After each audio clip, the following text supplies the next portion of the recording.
Camarades, je n'avais pas décidé de débuter mon intervention comme ça, mais je tiens d'abord à tous et à toutes vous remercier d'être encore présents dans la salle à cette heure tardive pour écouter les dernières interventions. Merci à vous. Mes camarades, je vous apporte le salut fraternel de 3 syndicats de la Moselle, de la santé, l'IME de Vic-sur-Seille, les hospitaliers de Boulay et de Dieuze. Ils m'ont mandaté pour les représenter à ce congrès et je voterai favorablement le rapport moral et d'activité et le rapport de trésorerie. Ceci étant dit, je vous apporte également le salut très fraternel du secrétariat de la Fédération des services publics et de santé. Il en reste quelques-uns, c'est bien. Je tiens ici devant vous, mes camarades, à remercier le Bureau confédéral pour le travail effectué depuis 2018 dans cette période ô combien compliquée. Merci également à son chef d'orchestre, Yves Verrier. Il a accompagné ma fédération pendant toute cette période inédite et plus particulièrement dans la négociation du Ségur. Yves, sans toi, le Ségur ne serait pas ce qu'il est. Tu as activement participé aux négociations qui ont fait de ce protocole un protocole historique. Merci. Bien évidemment, mes camarades, ce protocole n'est pas une fin en soi, loin de là. Et nous continuons notre action syndicale aux côtés des agents qui, pour certains, n'émargent pas encore à toutes les avancées de ce protocole. Mes camarades, ce n'est pas 7 minutes qu'il me faudrait pour faire un état de ce qui se passe à l'hospitalière, dans les services publics et dans le médico-social, mais ça serait plutôt 1 heure, voire 2 heures, mes camarades. Alors je vais essayer de faire court et bref. Ça va être compliqué, je sais que j'oublierai des choses. À l'hospitalière, mes camarades, nous vivons journellement les conséquences des attaques incessantes des gouvernements successifs. La Covid aura mis au grand jour une situation connue des initiés, mais pas du grand public. Notre système de santé rend malades ses propres agents, et les malades ne sont plus soignés dignement. À l'heure où je vous parle, personne n'est capable de nous dire avec certitude si le passage de l'été ne sera pas une nouvelle catastrophe sanitaire. Chaque jour, des services sont en grève, chaque jour, des services ferment, chaque jour, des malades ne trouvent pas de lit. Chaque jour, nos anciens sont maltraités dans les EHPAD, faute de moyens humains. Chaque jour, mes camarades, des agents quittent la fonction publique hospitalière.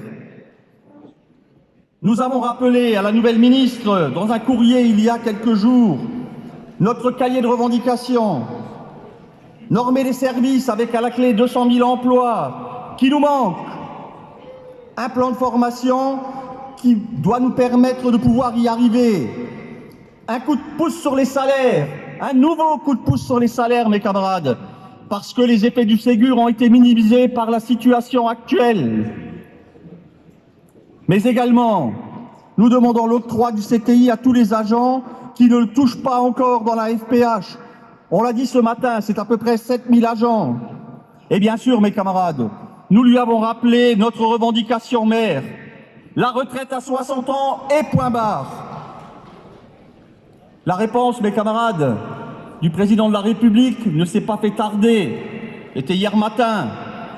Et elle était en dessous de tout, mes camarades. Relancer une énième, comment on va appeler ça? Allez.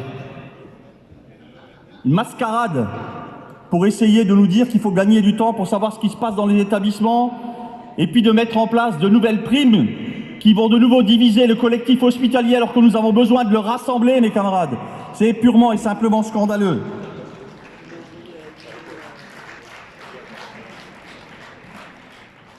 Dans les services publics, qui, comme les hospitaliers, ont assuré leur mission pendant toute la crise de la Covid, rien, mes camarades, aucune reconnaissance, plutôt le contraire, il faut dire. La fédération, elle, revendique Seuls de meilleurs salaires, de meilleures conditions de déroulement de carrière qui, pour nous, sont la seule chose qui peut être la réponse apportée à une meilleure reconnaissance des agents territoriaux. Si certains agents des EHPAD territoriales et du secteur social sont éligibles aux 183 € du CTI, pour la fédération, c'est tous les agents territoriaux qui doivent en bénéficier et tous les agents du secteur médico-social, tout de suite mes agents. Mais mes camarades, attention.